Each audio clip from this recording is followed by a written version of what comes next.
newly wedded and singles. Yeah. So I want to bring something to your consciousness. Your marriage is a new book. When we come into marriage, one of the teething challenges that we seem to face in marriage is the inability to identify our new home as a book. Your new home is a book. It takes the agreement and the consensus between you and your partner to begin to write new things workable for the both of you. A lot of times we want to import the way things are done in our family of orientation. Family of orientation is where you are better than you. Because your father does something a particular way, because your mother does something a particular way, you want to bring it into your new family. And it's not done that way. Because you have to give time for your new family to identify, live with, and understand what works for you. Especially when it comes to saving culture, responsibility, delegation, eating habits, choices of foods, a lot of things, dressing.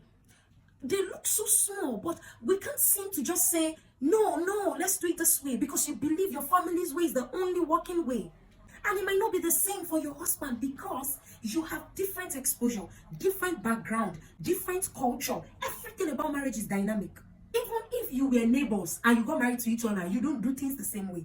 So we saw our beautiful damsel again, Rachel, got an information from the husband Jacob that we're leaving your father's house. We're going into our own house. We want to start up our own life. We want to start up a new beginning. We want to live as couples.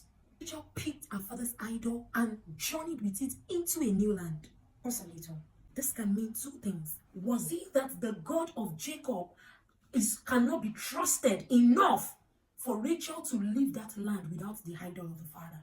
What about in character, in habits, in standards, in principles? Could it also mean that Rachel do not believe in the lifestyle that her new marriage will offer her, or the way of doing things, and had to journey with her father's way of doing things? Was it that the character, the mindset, the habits that Rachel has been used to in her father's house has gotten so much into her that she could not decide to learn the ways of Jacob? Habits from your father's house does not have to be an imposition on your new home. Give your new home a chance to express itself, a chance to unveil its possibilities, a chance to decide on the pattern and the way of doing things. Don't be insistent on the way your mom does things for you. Give your wife a chance to do it a different way. You might love it better. Trust the God of your husband. Trust the instinct. Trust the intelligence trust the wisdom of your wife. Sit down together. Discuss together. Invent together. Agree together. This lady took the idol of the father. The father went after them, and she still lied. I'm talking about Genesis chapter 31, verse 19, verse 30, verse 32, 34, and 35. Because Jacob trusted this lady so much, she had to tell the father-in-law, whoever picked your God, the person should die. That was where Rachel ended her life spiritually before she died physically. It might not be a physical death as it were now, but it can make the love in your family go dead. You can make the intimacy, the cordiality. Why? Because you are feeling like you're not free. You're not finding freedom. You want to do things your own way. There's not my way. It has to be our way. Marriage is a place where you will adjust, a place where you will shift ground. Marriage is a place where you will have to, mend your ideologies until you come to a common point where you can work together. It took your parents too to come into agreement to adopt their style or their ways of doing things. What we truly call marriage is not intimacy alone.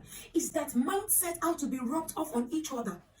Perspective and ideologies until you come to what works for your new home. When you bring up a particular idea, your husband is saying, no, I think we should do it this way. You say, no, I've seen it work for my father. No. You can borrow ideologies, ways of doing things from your parents, but you don't impose it. Times and seasons are changing. Dynamism is the fuel of invention. If you don't get dynamic, you can't invent new things in your home. Anything that has worked for you in the past, glory to God. But if it's not going to work for you now, you don't insist on it, because that's where friction will begin from. You now have a new home, your family of procreation, sociology called it. You have left your family of orientation, you're coming into your family of procreation. Please enjoy your family of procreation. Discover new things about each other. Look for ways to do things that will blend and will suit each other. So for singles, learn this and start preparing your mind that my marriage is a new book, and in agreement with my husband, we're going to write what will suit us on that new book. Newly wedded, if you're already having friction because of imposition of old habits from your Family of orientation, please adjust. Work together, talk together, have discussion, decide on what will work for you guys. And you're going to find it enjoyable, satisfying, and pleasing, because that is what marriage really is. And you will leave your father and your mother, and you will become one. Save that your friend. She's having friction right now because she wants to do things her father's way. So save your friend, save your brother, share this video. See you again next time.